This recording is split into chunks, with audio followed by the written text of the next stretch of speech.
বেলা তোমাদের জন্য নতুন একটা রেসিপি নিয়ে চলে এলাম। সেটা হচ্ছে কি কাঁটার তরকারি। এখন কাঁটার তরকারি করবো, তার জন্য দেখো তেজপাতা শুকনো লঙ্কা তেল গরম করে দিয়ে দিয়েছি। এবার দিয়ে দেবো গোটা জিরে।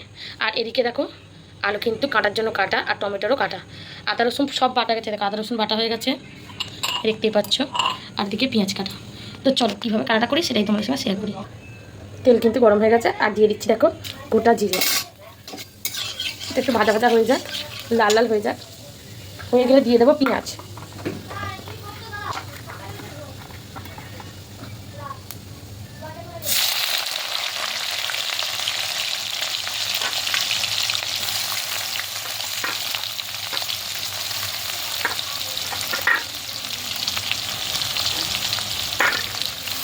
আর দেখতেই পেলে কাঁটা তরকারি কিন্তু আমি পেঁয়াজ দিয়ে দিয়েছি,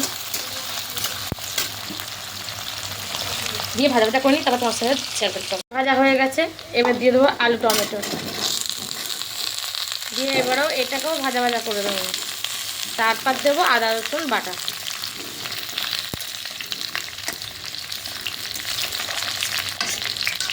তো চলো দেখতে থাকো। তো দেখো বন্ধুরা, আলু কিন্তু আমার ভাজা ভাজা হয়ে এসছে। এবার দিয়ে দেবো আমি পরিমাণ মতন চিনি। দেখতে পাচ্ছি চিনি দিয়ে দিলাম।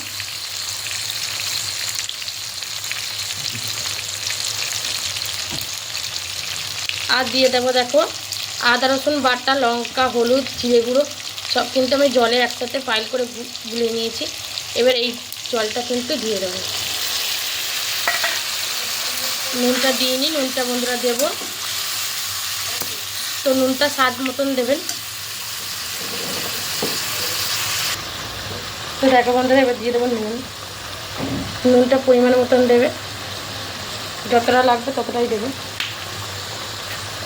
তো চলো এটাকে কষতে থাকি, তারপর তোমাদের সঙ্গে পরে দেখা হচ্ছে। চলো, তো দেখতেই পাচ্ছ মশলা কিন্তু কষাচ্ছি, কাঁটার ঝালের মশলা।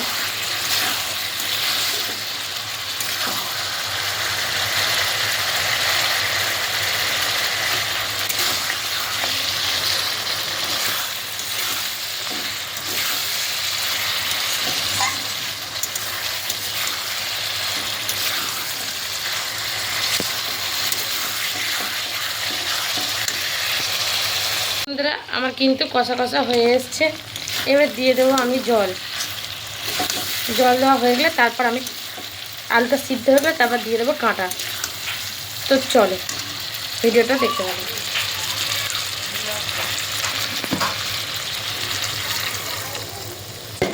জল দিয়ে দিচ্ছি, আর একটু জল দেবো অল্প করে। তো চলো দেখতে পাবো। মাছের কাঁটার কিন্তু আলু কিন্তু গলে গেছে বন্ধুরা, এই দেখতেই পাচ্ছ আলু গলে গেছে। এবার দিয়ে দেবো কাঁটা। কাঁটা দিয়ে একেবারে একটু মাখা মাখা করে তারপরে আমি গরম মশলা দিয়ে নামিয়ে নেবো। তো চলো নামিয়ে নিয়ে তোমাদের সঙ্গে শেয়ার করছি। চলো,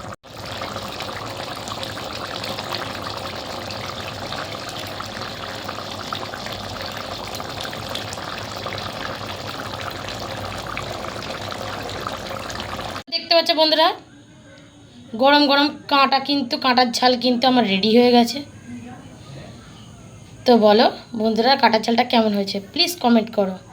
ঠিক আছে বন্ধুরা, আর যদি ভিডিওটি ভালো লাগে তো লাইক কমেন্ট সাবস্ক্রাইব করতে একদম ভুলবে না। টাটা বন্ধুরা।